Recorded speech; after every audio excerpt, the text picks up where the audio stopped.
I've never painted a seascape in my life, and now I have to do this.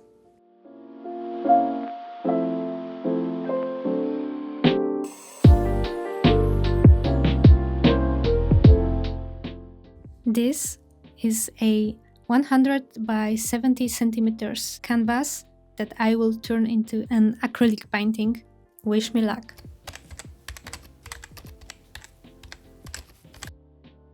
So let me tell you the story behind this painting while I do my underpaint. This will be a seascape.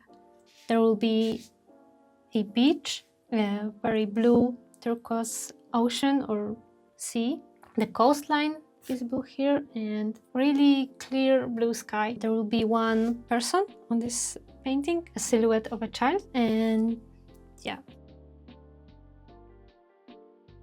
I'm starting with underpaint that is in this brownish color. I don't want to start with white canvas. I need a layer of color underneath, but I think this will work well for the sand, for the beach and the coastline, and there will be a lot of contrast with blue.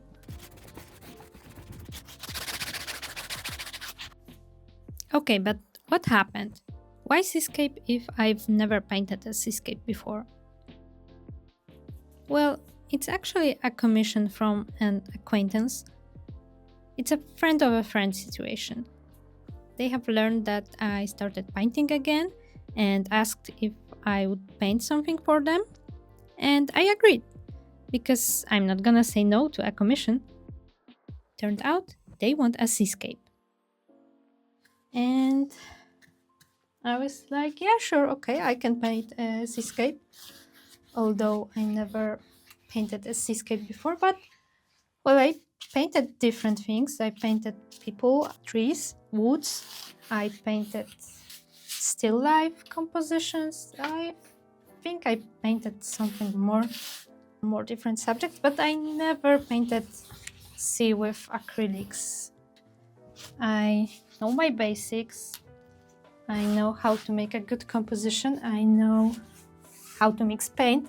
I know how to layer paint. So who knows, maybe just different subject doesn't mean that I need to start over. I can put my experience from different subjects into this. We will see, because I'm taking you on this adventure with me. Before starting, I actually watched some tutorials about painting sea, painting waves and seascapes, and I'm gonna link the videos down in the description, because I think the artist did a great job explaining how to paint sea and how to mix colors, how to achieve the color of the sea and the sky, so it's a great material. To be completely honest, I'm not starting from zero here. I've prepared some sketches before. I started with those small composition sketches. Then I focused on bigger scale to capture more details, and there were other versions too, some color tests, but eventually the final composition will be something between these two. Something like, it's time to sketch the whole thing on the canvas and I'm scared. So the silhouette should be right here. I think the horizon should be more or less here.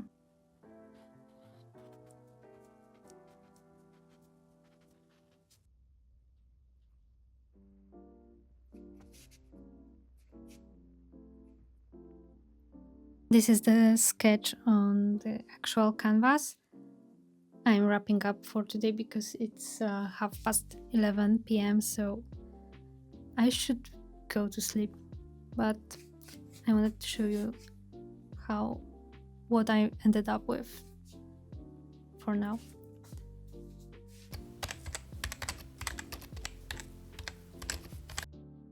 Session number 2 of me trying to paint sea.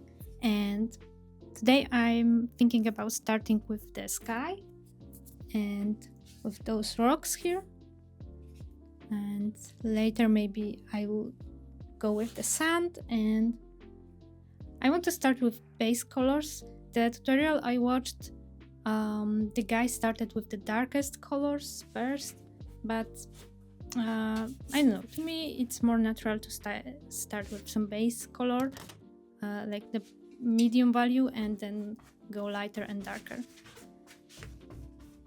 So the base for the sky is ready, but what I can see in all of my reference pictures is that it's usually lighter near the horizon and gets darker here, higher. So I kind of want to make it a little bit darker here. I don't want to go too light with this blue.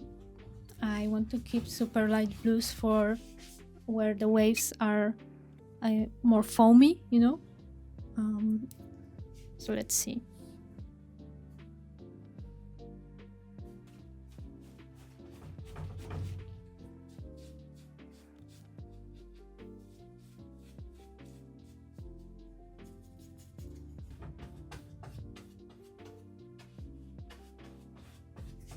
I will try to find the horizon and I will try to make it as straight as possible. Keep your fingers crossed.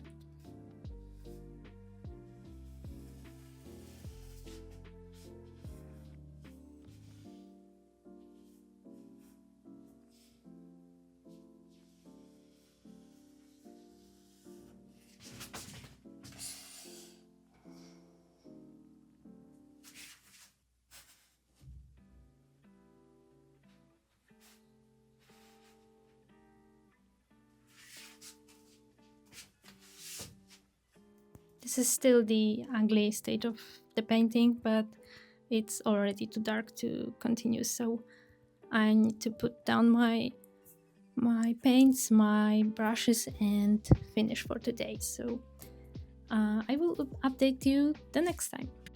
It's the next day and I thought I will summarize the progress for now.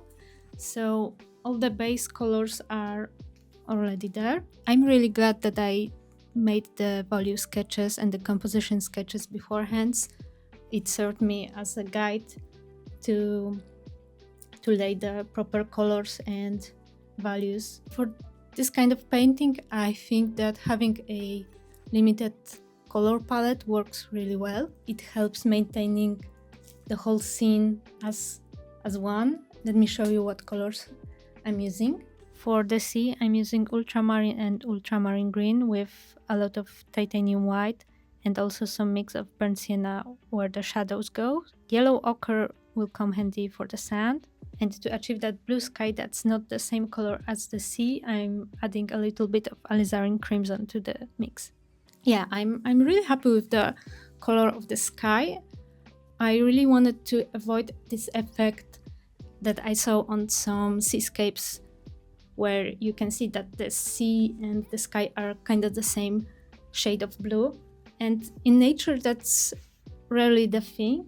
Usually the sky is like slightly more purplish, very, very slightly.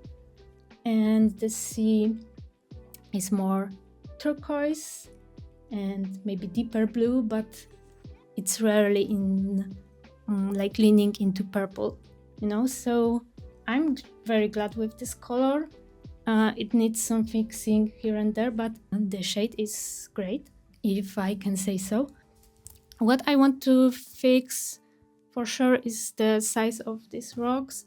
I want to make them a little bit smaller to make this perspective more realistic. Maybe I will change this waterline to go like here, because I think it turns kind of unnaturally.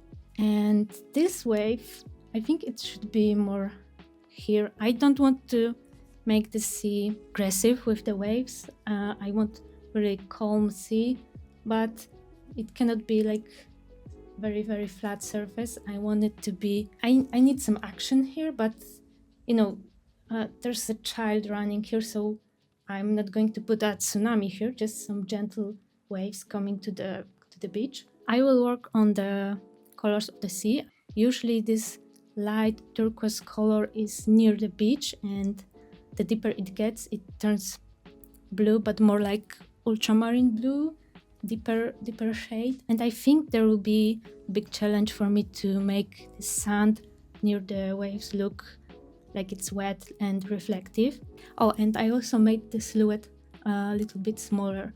She was too big for this perspective. For now, that's it. I think it's a great challenge for me because I'm painting this from multiple pictures. I have reference photo for the silhouette. I have reference photos for the colors that we want to achieve, but I don't have this one reference photo for this scene, so I'm combining some photos that I found online and some photos that I've been provided into something that looks realistic and real enough. But yeah, I think I'm on the good path, so keep your fingers crossed, and I will keep you updated and see you next time.